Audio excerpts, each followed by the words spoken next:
In our very first story, the precious minerals marketing company says gold dealership Menzgold is not licensed to buy and sell gold as suggested by the company and could be violating the law. The clarification by PMMC challenges claims by the chief executive of Menzgold that the company has not flouted any of the country's laws to warrant a shutdown of its operations. Nana Mensah, in a statement on his page on social media site Instagram, says as far as he is concerned, his company has complied with all the necessary laws governing its establishment. Now, his statement also comes a day after the Bank of Ghana warned the public against lodging their monies with Menzgold, and which elicited a backlash from Nana Mensah. The Instagram comment, which is the latest, comes just about 24 hours after describing the BOG statement as a joke. We'll come to what the precious minerals marketing company has been saying about Menzgold operations. It is, however, important that I bring you what the Menzgold boss has been saying. Now, the comment reads, Menzgold School. Menzgold do not accept deposits. We buy and sell gold. The gold market or gold trading investment is just one of three main business areas or product lines. It is a logical fallacy and dangerous to suggest Menzgold closure on the basis that one out of the three is allegedly or purportedly in contention. Menzgold does not keep, store the gold put up for trade. It is duly subjected to our quality controls and put up on the gold vault market for the trading purposes, process of which makes a comfortable room for the dispatch of the return on the gold trade investment. A clear discharge of the company's contractual obligation as entered into with the customer, to bracket the gold owner. Menzgold is a gold exporter, and we'll come to this later in that interview with PMMC. Menzgold is the biggest, as such, the leading gold exporter in Ghana today. That is also being challenged by PMMC. Menzgold, by virtue of its operations, brings into Ghana legally Forex, which has the capacity to hedge the ever-escalating Ghana cedi to the US dollar especially, and can arrest the canker of inflation that plagues world economies. Menzgold, with a well-deserved state cooperation, can grow stronger to become that non-existent body which will grant banks and other financial bodies bailout when they are in distress. And I'd like to move on to another part of the statement. It says, we submit to the state under Ghanaian law today. If there is a standard Menzgold needs to meet to have a sane and sound operations beyond the Minerals and Mining Act 2006 and Act 703 for our gold exports, the Sale of Goods Act 1962 for our Commerce, and the Contract Act 1960 for the specialty contract signed for all transactions, we shall gladly adhere. Menzgold seeks state collaboration and not crucifixion. Doing business with Menzgold is indeed a safe haven and a gold moment. And he ends by saying, to the legal practitioner, I humbly ask, can a law be broken when there is none? So now, though Menzgold says it has not fallen foul of any law, PMMC is saying otherwise. According to the managing director of PMMC, Kwejo Pare Hammond, though the company was granted a license in 2014, it has long been revoked. The chief executive of Menzgold, Nana Mensah, stated in the comment, which I read to you earlier, the company also exports the precious metal and shares the profits it makes with the people who bring their gold to them. The least return paid to such persons, according to Menzgold, and this was in an interview granted us yesterday, is 7% a month, which could translate into 84% a year. The PMMC managing director, however, says this is highly improbable because the profit margins on gold are very small and at least nowhere near the returns being offered by the gold dealership. He tells Joy News PMMC will take action if it is confirmed that the company is violating the law. Let's indicate that in 2014, the year 2014, they came for a license to buy and sell gold, i.e. to trade in gold. But when they took the license from us, it came to our attention that they were doing this kind of business in terms of asking people to come and invest in gold and get profits or dividend or interest, whatever they call it. And when this came to our attention, we called them and told them that that is not the purpose for which the license was given to them, and so they should stop. But after several warnings, written plus verbal, they still continued. So we had no option than to revoke their license. And I must say that I think by the year 2015 or so, the license was revoked.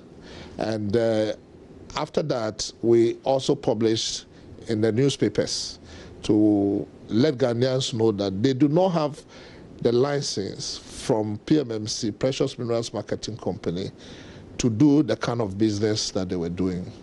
So as far as you're concerned, if they're dealing in gold, it's against the law?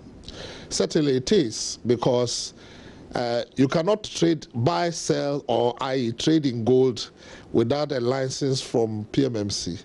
And I can say emphatically that as we speak to you now, they do not have a license from PMMC. Right. Could it also be that maybe they don't have a license from you, but they are doing a kind of business that requires a license from some other government agency, maybe the Minerals Commission? Well, I only heard yesterday from one of their officials. In fact, it's yesterday that it came back to us that they were actually saying that they were buying and selling gold. And then the official indicated that they have a license to buy and sell gold from Minerals Commission. But I must say that for me, it's not right, because Minerals Commission would normally give you a license to export. And of course, I think there's a small clause that says that you buy gold for export. And I don't know whether that is what they are relying on to do this. But if that's what they are relying on to do this, then that is totally wrong. You are supposed to buy the raw gold, and then you package, and then you export. Now, let me say that even with the exports, no individual or company can export gold without coming through PMMC. And that is what we have been charged to do, and we are doing that. Yes, on a few occasions, Menzgold have come into to export gold through us, the raw gold. But I want to emphasize that we have not, we who have been clothed with the powers to issue license for trading in gold, have not given that to Menzgold as of now. Right. Now, talking about exports, they have actually indicated, the CEO has put something on Instagram that says that they actually export gold and that they're the largest gold exporter in the country. What does your record show? Well, that is not true. Our records does not show that they are the largest exporter. No, there are others who are doing far better than them. We, at the end of every month, do a league table to look at who is doing how much of gold exports. And consistently, they've been in 4th or 5th place. That's what our record shows. And what sort of values are we looking at? Are you able to tell us how much gold they have exported since they started business, or probably in the last, since this year, the beginning of this year?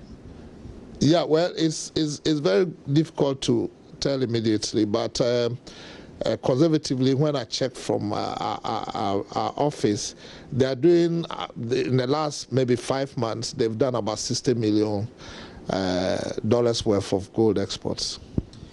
So $60 million worth of gold, well, that's quite significant, but how realistic is that if you've exported $60 million worth of gold in the last 5 months or so, that you can return an interest of about, or dividends of in the least of about 7% to somebody who buys gold from you, which would then mean that you, and this 7% is in a month, which then means that the person who's dealing it should earn far more to be able to return the profit of 7%? Because in some instances, it's actually up to 10%. Yes. Israel, that is highly impossible, it's highly impracticable and unrealistic. For those of us in the industry, and anybody in this business will tell you that the margins on gold are 1%, 2%, at the most maybe 3%. For instance, I just checked with the world market price and with some of the gold dealers, and they are quoting $38,000 for a kilo. And then I said, how much would you sell to me? They said, look, the best we can do for you is about $37,000, which means that when I buy it at 37 and sell it at 38, I'm only making about $1,000. I mean, $1,000 is about just less than, how much is that? Maybe less than even 1%. But that's how much you are making on a kilo of gold. So I don't know where they are getting that 7% or 10% from. There is nowhere, and I want to be very, very, very emphatic here. There is nowhere in the world where you can take gold, invest in, and make 7% return on a monthly basis. I want to challenge anybody to come and tell us. There are those that we have the Association of Gold Exporters in Ghana here. We have the Gold Merchants Association. We have other gold dealers. You can talk to any one of them and ask them whether it is the Singapore Exchange or Dubai or the London Bullion Market or anywhere, or maybe even Switzerland. I don't know where you can invest your bullion or your gold bars and be able to make that kind of return, because they are talking about, even if it's 7%, that's 84% per annum. I mean, that sounds ridiculous. Now, Mr. Opare Hamodi, could it be that you're a governmental agency, and in the last several years you haven't returned any, paid any dividends to government? Could it be that you're hiding behind your inefficiencies to suggest that this is not possible? They are probably being very smart. Not exactly so. The gold market is a very volatile market, and on a few occasions in trading in gold, that's many years before I came here, they have suffered some very serious losses because of the volatility in the market price. And let me again say that it's very difficult to make that kind of margin that they are talking about. No one can make that. That's, I don't know. I mean, I find it very, very strange that they say they can make 7% per annum on the gold that they are buying. I don't know where they are getting that from. Now, also in that interview, the managing director of PMMC told me that Menzgold has made some exports since the beginning of the year from January to May, but has not exported any gold in June and has not exported any gold in July. Neither has it exported any gold in August, at least not yet.